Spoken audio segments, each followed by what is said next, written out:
Vamos meditar na palavra? Hoje nós vamos providencialmente, ou coincidentemente, é coincidência de Deus, né? Toda coincidência é de Deus. Coincidência é uma palavra da língua portuguesa, a gente não precisa negá-la. A gente só precisa atribuir a quem é o dono dela, que é Deus. Toda coincidência é de Deus.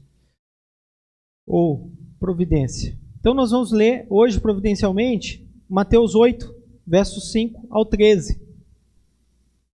E vamos estudar este texto.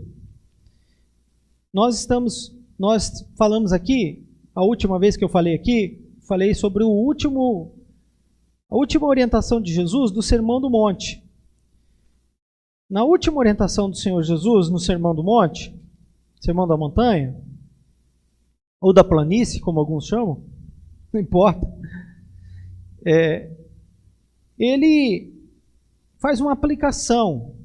Ele explica, né, ele mostra a dualidade, as duas realidades, a espiritual e a terrena, as interpretações da lei, que eram interpretações humanas, e a verdadeira interpretação que ele dá da lei, né? E ele termina, então, contando algumas histórias, e eu falei sobre essas histórias aqui. Uma delas é a dos dois fundamentos.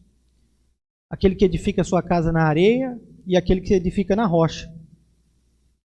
E talvez ele nem esteja falando da rocha como sendo Cristo, mas ele está mostrando que aquele que edifica a sua casa é aquele que cumpre a palavra, que obedece a palavra.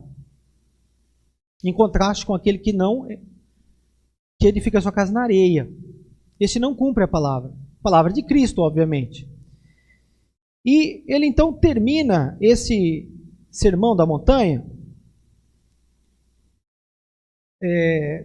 em grande estilo, né? Todo mundo fica admirado. Capítulo 7, versículo 28, mostra que todo mundo ficou admirado. As multidões ficaram maravilhadas. Eu disse para vocês que essa era uma expressão muito forte na língua original. Maravilhados, eles ficaram realmente fora de si, quase que num êxtase. Por quê? Porque Jesus ensinava como quem tem o quê? 29. Jesus ensinava como quem tem autoridade, e não como os escribas. Então percebe, até aqui ele ensinou, mas o ensino dele era muito poderoso, porque as pessoas viam nele, não só ensino, as pessoas viam nele a autoridade. Mas eu não acho que a autoridade estava apenas no que ele falava. Porque, veja bem, pensa bem vocês comigo. Só porque alguém fala, recebeu o direito de falar, no púlpito ou na assembleia, no palco, aonde for, o lugar de destaque que for, só porque ela fala, recebeu o direito de falar, ela tem autoridade? Não. O que dá autoridade às pessoas? O caráter das pessoas, a vida das pessoas. Então, quando Jesus termina de falar esse texto aqui, de falar, primeiro, as pessoas sabiam quem era Jesus, sabiam a obra que ele estava fazendo. E o que dava autoridade a Jesus era, de fato, a sua obra. Por isso que Jesus vai dizer aos fariseus o seguinte: olha, se vocês não acreditam nas minhas palavras, acreditem pelo menos nas minhas obras. Pelas obras que eu faço. E aí, a partir do capítulo 8, ele começa a fazer obras. Ele termina o discurso e vai para a prática. Ele termina o sermão e vai para a obediência. E a primeira coisa que ele faz, ele cura um leproso. Está aqui, Mateus capítulo 8. Jesus desceu, as multidões o seguiram, ele desceu do monte, as grandes multidões o seguiram, 8:1. Né? E aí ele cura um leproso. Né? E ali nós descobrimos que ele queria curar aquele homem leproso, ele não queria que o homem tornasse a cura um espetáculo. Ele diz: olha, você fica em silêncio. E ele ainda diz assim: volta e cumpre a lei. Paga o que tem que ser pago. Ou seja, ele queria que o homem cumprisse a lei, ele queria que aquela cura não se tornasse um motivo de espetáculo, e ele queria curar aquele homem. Porque o homem perguntou: se queres, podes me curar. E ele disse: eu quero e posso. porque ele é Deus. Então, a primeira obra de Jesus é uma cura de um homem que não poderia ser curado normalmente, não era uma cura qualquer. E a medicina também não era avançada. Então, pensem comigo, por que Jesus faz um belíssimo sermão e logo em seguida ele cura? Ele faz uma cura milagrosa, grandiosa, uma cura única. Primeiro, vocês sabem que não podia nem chegar perto de um leproso. Ele chega perto, ele quebra aquela barreira. Mas por quê? Porque ele é Deus. Ele está evidenciando a sua divindade. Ninguém poderia chegar perto de um leproso. Isso era contra a lei e era um risco de vida. Então Jesus quebra a lei judaica, chega perto de um leproso, ele cura aquele homem mostrando que ele tem poder. Ele não tem só palavra para convencer as pessoas, ele tem poder para fazer aquilo que ninguém tem poder para fazer. Ele tem poder para fazer aquilo que só Deus pode fazer. Então guarde essa lição para você. Toda vez que você lê sobre uma cura na Bíblia, o principal ensino que as curas revelam a respeito de Jesus é que ele é Deus. Esse é o principal ensino. O que mais?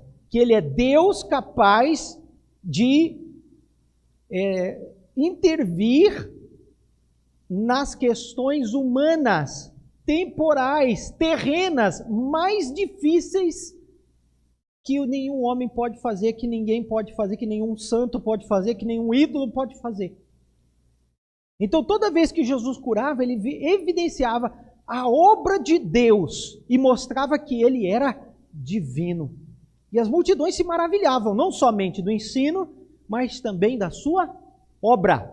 E é então por isso que ele termina o Sermão do Monte e começa a curar as pessoas. E a primeira cura é a cura do leproso. Mas é só a introdução. A segunda cura é a que nós vamos ver. Então veja, a segunda cura é a cura do servo do centurião. Depois vai ter a cura da sogra de Pedro, né? Então são várias curas. Depois tem muitas outras curas. Então veja bem, todas essas curas têm algum propósito de revelar a divindade de Jesus, de mostrar que ele tinha poder para curar aquelas doenças mais terríveis ali que haviam naquela região, indo contra aquela legislação vigente de que não podia chegar perto do leproso, cumprindo as profecias do Antigo Testamento, cumprindo Isaías 61, que ele veio para sarar, para curar, né? E agora aqui ele também vai fazer uma outra cura interessantíssima. E essa outra cura aqui do servo do centurião, ela vai revelar a autoridade de Jesus Cristo sobre o poder temporal. Que poder temporal? O poder temporal do Império Romano, representado no soldado romano, que era um homem de alta, sobre a religião judaica. Por quê? Porque Jesus ensinava com autoridade, coisa que os religiosos da época, que a religião da época não podia oferecer para o povo. A medicina da época não podia oferecer cura para o povo, a religião da época não podia oferecer cura para o povo, e o Estado da época, o Estado romano, o Estado judeu, não podia oferecer cura para o povo. E Jesus vem fazendo tudo isso. Jesus vem mostrando o quê? A sua autoridade sobre o poder temporal, sobre o Estado, sobre a religião. E por último, a cura em si, para aquele homem, para aquele servo, que ninguém sabe quem é. Ou seja, o poder de Jesus sobre a vida e a morte. Por que vida e morte? Porque esse tipo de doença, naquele período, era quase uma sentença de morte. É diferente hoje. Até a questão do câncer hoje não é mais aquela sentença de morte, existe um tratamento. Muitas pessoas têm, graças a Deus, escapado, né? E têm sobrevivido, mesmo com câncer. Nós temos alguns exemplos aqui na nossa igreja, né? Louvado seja Deus por isso. Mas, naquela época, esse tipo de doença era, de fato, uma sentença de morte. Então, Jesus vai revelar o quê? A sua autoridade. E o texto, então, é um contraste da autoridade do centurião com a autoridade de Jesus e a autoridade dos religiosos. E a maior de todas as autoridades aqui é Cristo Jesus. Então, veja, uma cura, você lia esse texto aqui, olha, Jesus curou aqui, então significa que a igreja tem que curar. Negativo. O objetivo do registro da cura é revelar a autoridade de Jesus Cristo sobre o poder temporal, sobre os religiosos, sobre os políticos, sobre o Estado e principalmente sobre a saúde ou sobre a vida e a morte das pessoas. Então, esse é o objetivo, é mostrar essa autoridade de Cristo, esse poder que só Cristo tem, de curar, ou seja, não somente curar, mas de fazer o que Ele quiser.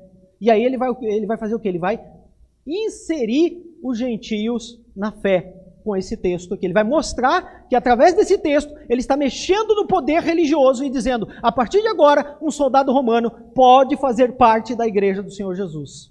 A partir de agora, aquele que tem poder para fazer uma cura aqui na frente de todo mundo, ele é poderoso para mexer na religião judaica e dizer, os gentios podem entrar no reino de Deus. Então esse é o grande objetivo desse texto. Eu já expliquei tudo. Se vocês quiserem ir embora, já está resumido o texto. Ok? Mas não vai embora ainda não. Vamos olhar um pouquinho mais de perto esse texto e vamos caminhar aqui por algumas lições para nós tirarmos também. Deixa eu olhar o meu relógio, senão eu falo aqui até amanhã e vocês não estão aqui para ficar até amanhã, né? Então vamos olhar para o texto. Mateus capítulo 8. Diz assim, tendo Jesus, versículo 5, Mateus 8, 5. Tendo Jesus entrado em Cafarnaum, um centurião aproximou dele, implorando, Senhor, o meu servo está na minha casa de cama, paralítico, sofrendo horrivelmente. E Jesus lhe disse, eu vou curá-lo. Mas o centurião respondeu, Senhor, eu não sou digno de recebê-lo em minha casa, mas apenas mande com uma palavra, e o meu servo será curado, porque também eu sou homem sujeito à autoridade. Tenho soldados às minhas ordens, e digo a este, vá, e ele vai. E ao outro, venha, e ele vem. E ao meu servo, faça isto, e ele o faz. Ao ouvir isso, Jesus ficou admirado e disse aos que o acompanhavam, em verdade lhes digo que nem mesmo em Israel encontrei fé como esta. Digo a vocês que muitos virão do Oriente e do Ocidente e tomarão lugar à mesa com Abraão, Isaque e Jacó no reino dos céus. Mas os filhos do reino serão lançados para fora, nas trevas. Ali haverá choro e ranger de dentes. Então Jesus disse ao centurião, vá e seja feito conforme você crê. E naquela mesma hora, o servo do centurião foi curado. Até aqui, a palavra de Deus. Nós temos também esse relato lá em Lucas capítulo 7, versos de número 1 a 10. Nós não vamos ver os detalhes lá também, mas vamos olhar aqui apenas. Nós temos aqui a verdadeira autoridade de Jesus, que é demonstrada para aquele povo na prática.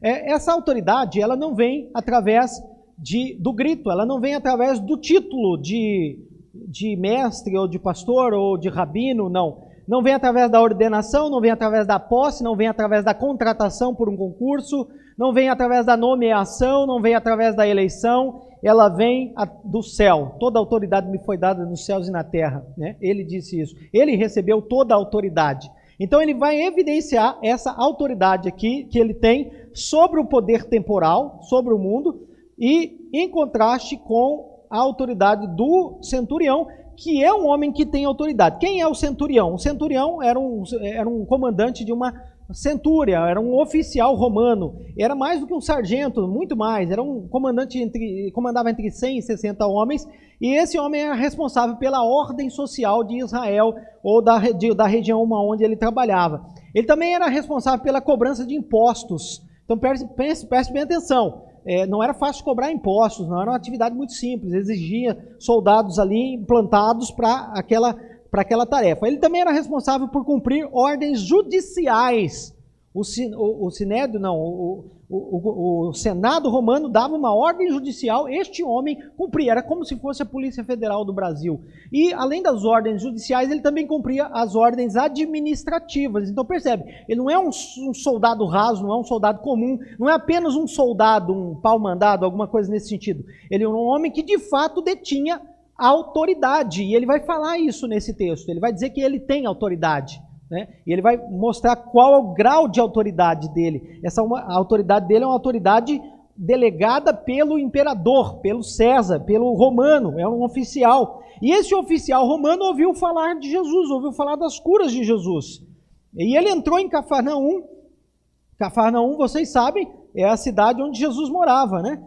o centurião se aproximou dele implorando: Senhor, o meu servo está na minha casa de cama paralítico, sofrendo horrivelmente, né? Então nós já vamos perceber aqui, meus irmãos, que havia um servo, um jovem criado, talvez um soldado, alguns dizem, não sabemos exatamente.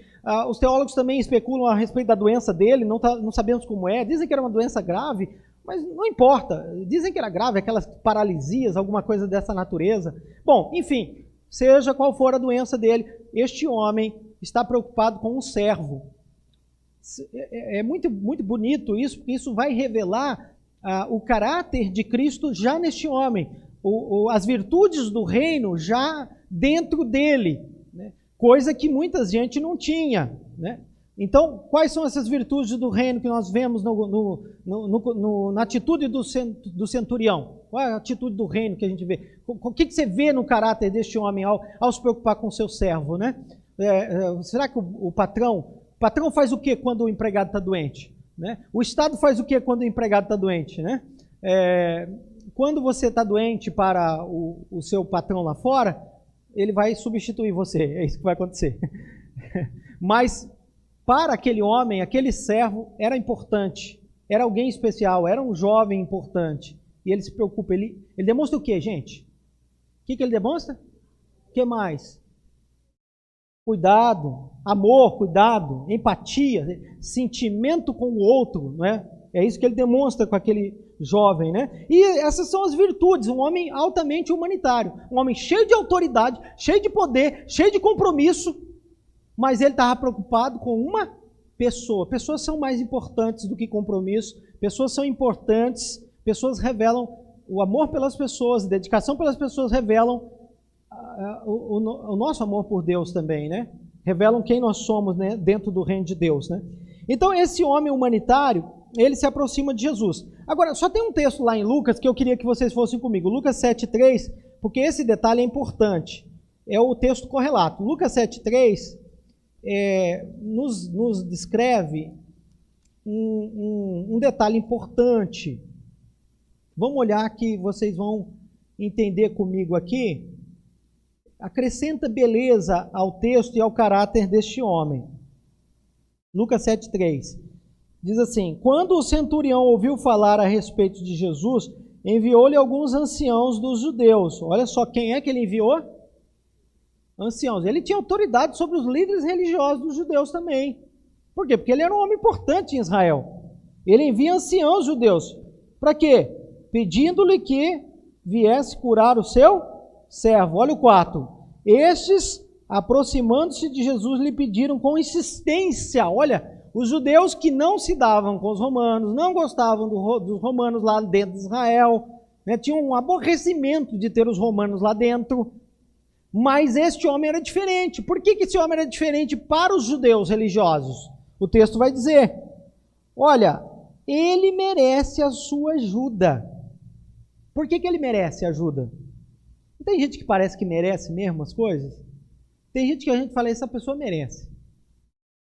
É uma pessoa boa. Por quê, gente? Porque ele é o quê? Amigo do nosso povo. E ele mesmo construiu a nossa sinagoga. Além disso, o homem ainda era generoso e ofertante.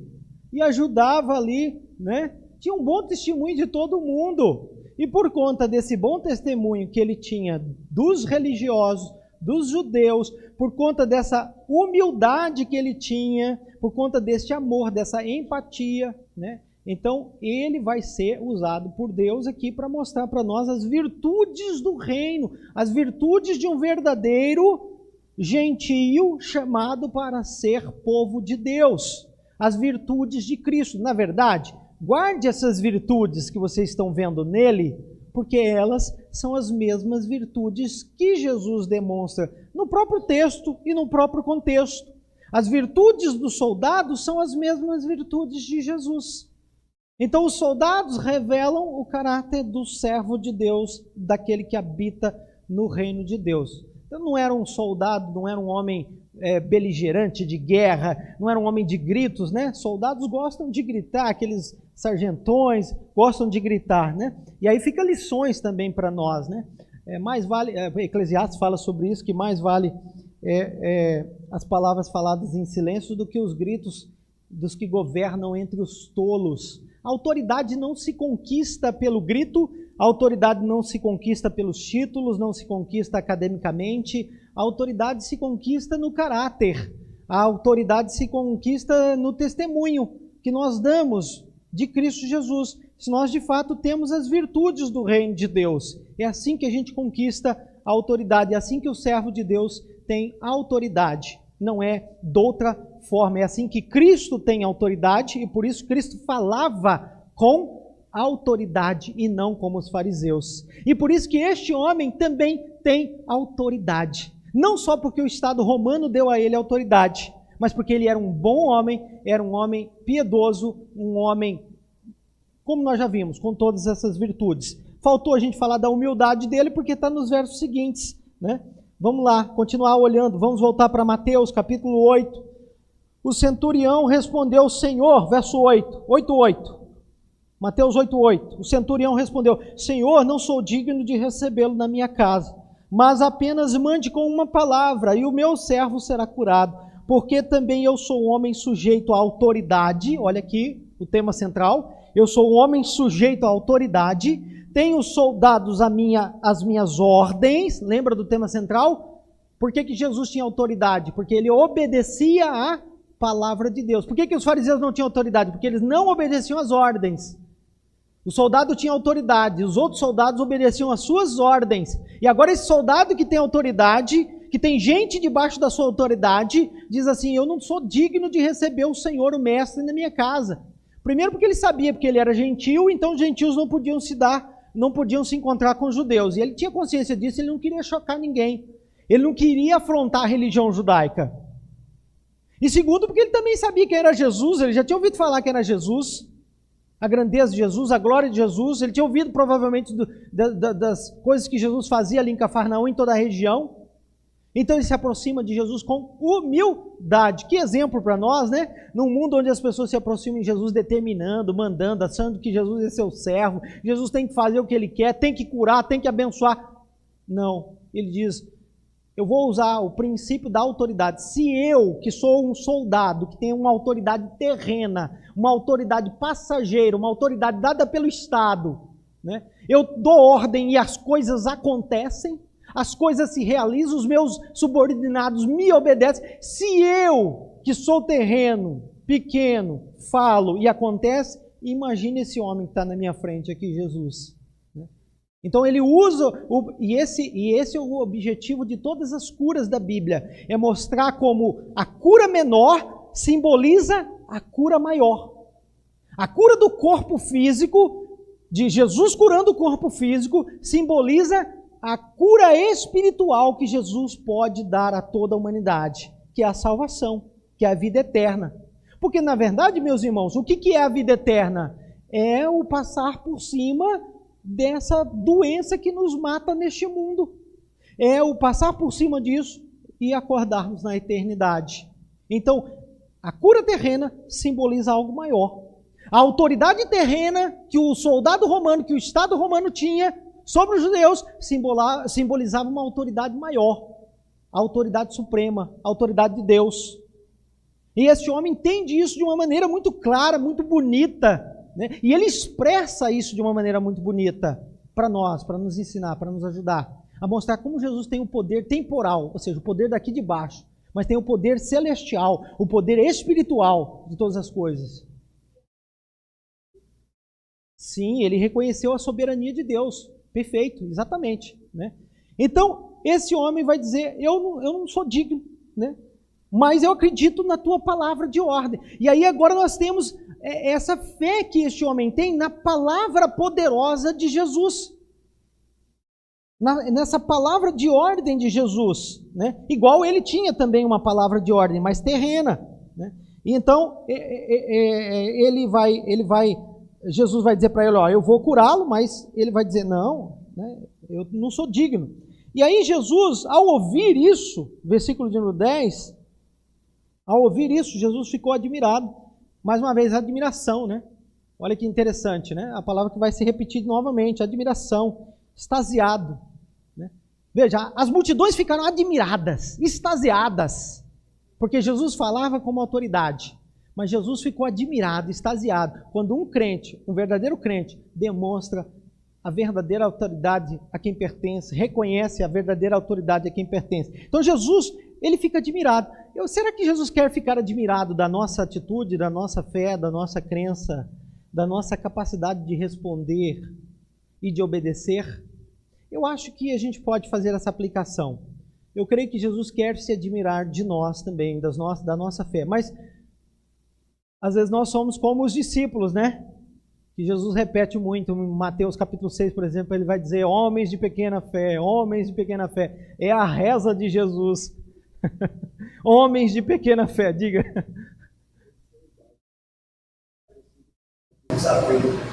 Parecido com o caso de Zaqueu também.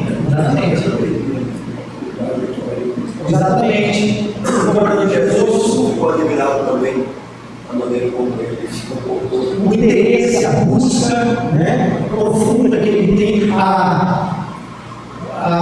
não ter vergonha, né? Porque foi uma situação vexatória, né?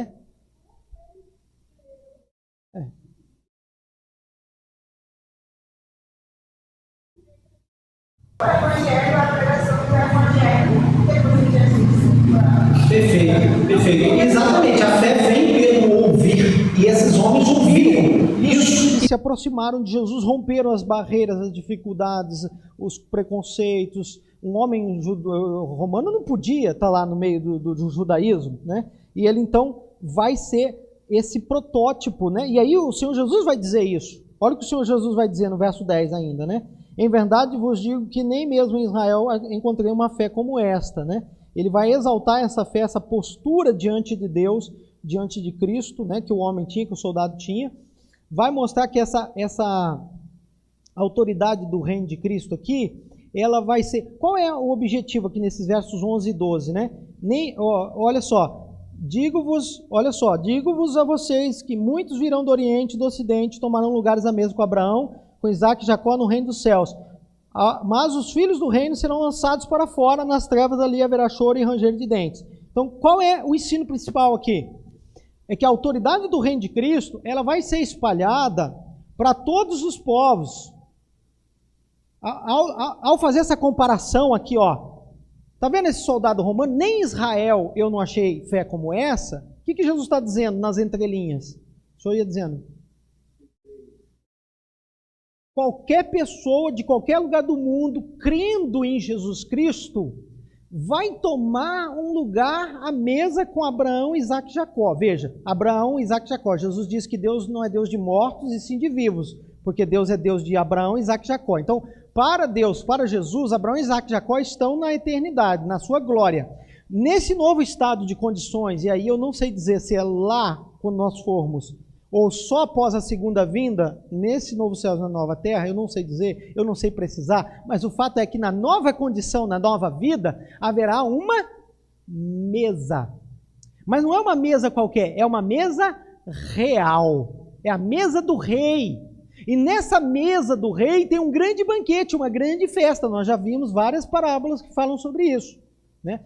Para você sentar na mesa do rei, você vai conseguir com um ticket de bilheteria de circo? Não, você precisa de um convite muito bem bonito, muito bem organizado, né? Endereçado no seu nome. E esse convite é a morte de Cristo Jesus associada à fé. A morte de Cristo Jesus associada à nossa fé nele. E é isso que ele está dizendo, olha, esse soldado romano aqui, ele tem mais autoridade do que vocês, judeus religiosos, que não obedecem à minha palavra.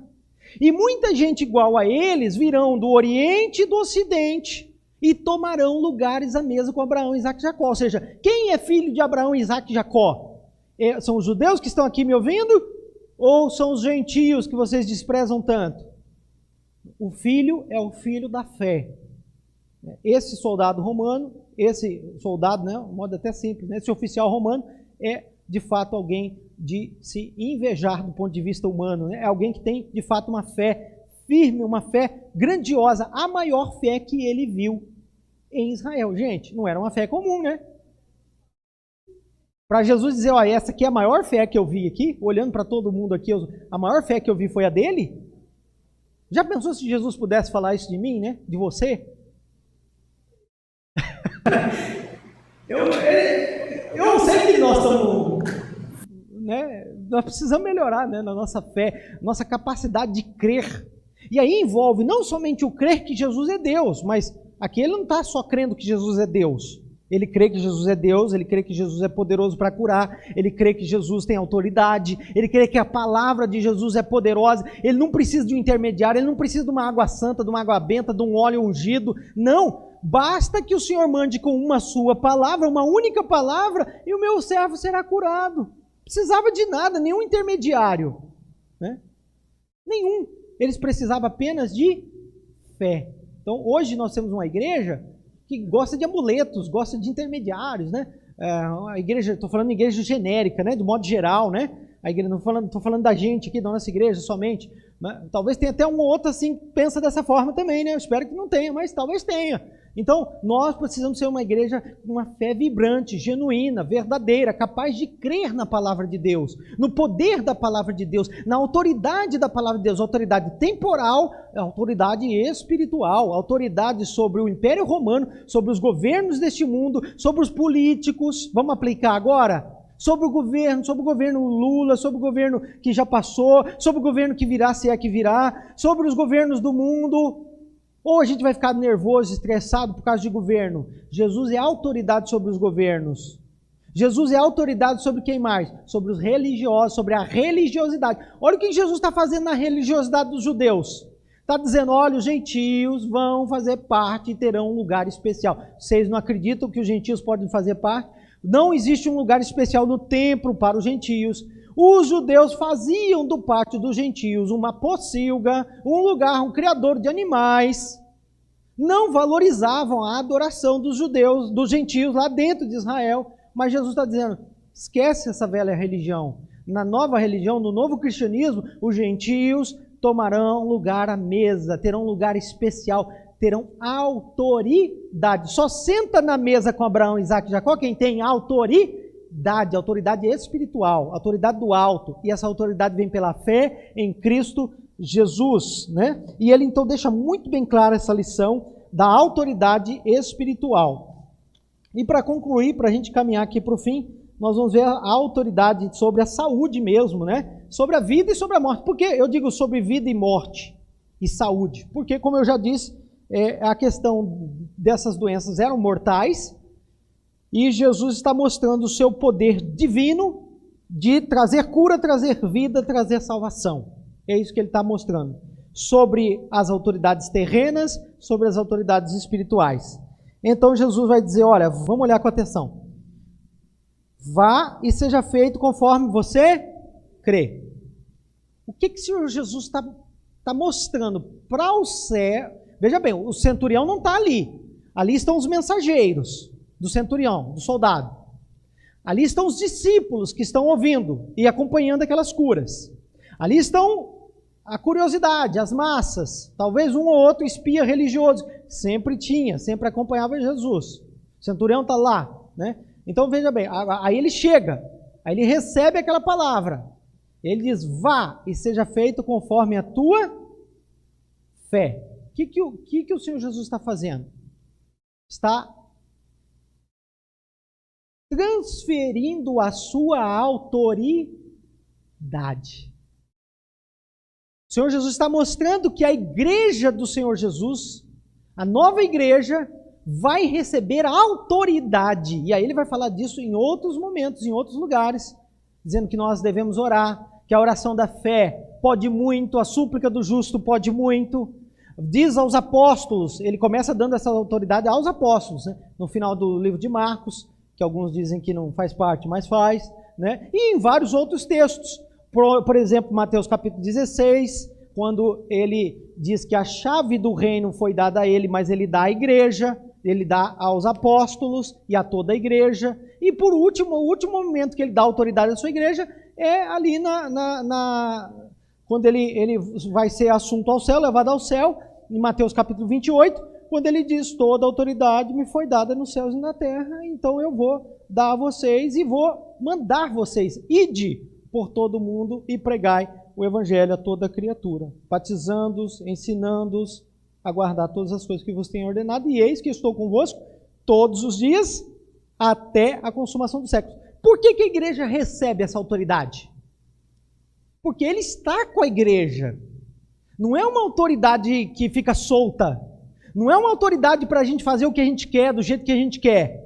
É uma autoridade delegada, é uma autoridade em cima da palavra de Deus, da palavra de Jesus Cristo. Né? E com fé. Então, ao dizer, vai, seja feito conforme a tua fé, ele está delegando esse poder à sua igreja, essa autoridade à sua igreja. Que não é inerentemente dela, mas que pertence a ela quando ela crê e quando ela vive, quando ela testemunha o evangelho do nosso Senhor Jesus Cristo. Alguma pergunta, alguma dúvida, algum detalhe que me passou desapercebido? Querem falar alguma coisa? Ficou tudo claro nesse texto? Ah, sim. Deixa eu fazer um resumo agora, então, uma comparação final, que eu anotei aqui, da atitude do soldado, ou do centurião, e da atitude de Cristo. Então, o grande tema é aqui a questão da autoridade. Jesus é o grande rei, o grande soberano, aquele que tem toda a autoridade. Mas este homem tinha uma autoridade. Só que a autoridade dele era temporal, agora ele recebe uma autoridade espiritual. Este homem é um homem de busca, ele busca intensamente a Jesus, né? E Jesus está aqui buscando os seus filhos também. Este homem era humilde, muito humilde, é uma característica notória dele. Cristo é de fato um grande humilde. Cristo é humilde e ele chama todos a vir a ele porque ele é o manso e humilde. Este homem é um homem de fé. Ele demonstra sua fé. Jesus é o autor da nossa fé. E este homem é um homem amoroso, demonstra seu amor. Cristo é o autor do amor, é aquele que nos ama e morreu por nós. Então, todas as virtudes que esse homem demonstra apontam para a glória de Cristo, para as virtudes do reino, dos súditos do reino. Então, esse sermão, esse texto aqui, não serve para a gente exaltar a fé do centurião, não serve para a gente exaltar a humildade do centurião, não serve para a gente exaltar o amor dele, a autoridade dele, serve para a gente exaltar tudo que pertence a Cristo Jesus. E ele como um modelo, um protótipo da igreja, um exemplo de crente, já daquele primeiro momento, já daquele primeiro século. Então essa é a forma de ver esse texto, que eu entendo ser mais correta, mais justa dentro do contexto.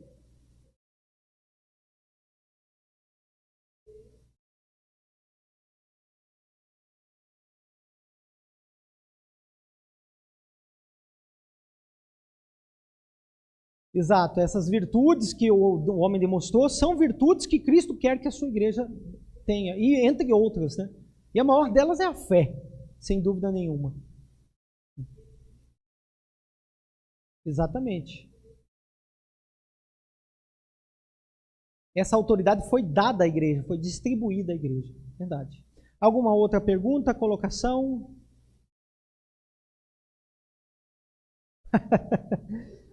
Obrigado pela paciência de vocês. Vamos orar, vamos ficar de pé e finalizar o nosso estudo de hoje. Pai de amor, Pai de misericórdia, enche o nosso coração com as virtudes do reino, as virtudes que este cristão tinha lá naquele primeiro momento. Enche o nosso coração dessas virtudes poderosas, especialmente o amor, a humildade, a fé, e a autoridade também, ó Deus. Ajuda-nos a viver esse testemunho do Teu reino e a testemunhar como quem tem autoridade, não como os escribas e fariseus. A sermos uma igreja poderosa em obras e palavras. Palavras e obras também, ó Pai. Dá-nos essa graça, traz o avivamento. Só o Senhor pode fazer isso. Não está em nós, ó Deus, somos homens e mulheres de pequena fé. Tem misericórdia de nós. Aumenta a nossa fé, não só aqui, dos que estão aqui presentes, mas de todos os nossos irmãos que nos ouvem e que nos ouvirão. E agora que a graça do Senhor Jesus, o amor de Deus, a comunhão, a consolação e o poder do Espírito repouse sobre todos nós, hoje e sempre. Amém. Obrigado, meus irmãos, minhas irmãs. Vão em paz para suas casas, que o Senhor os proteja.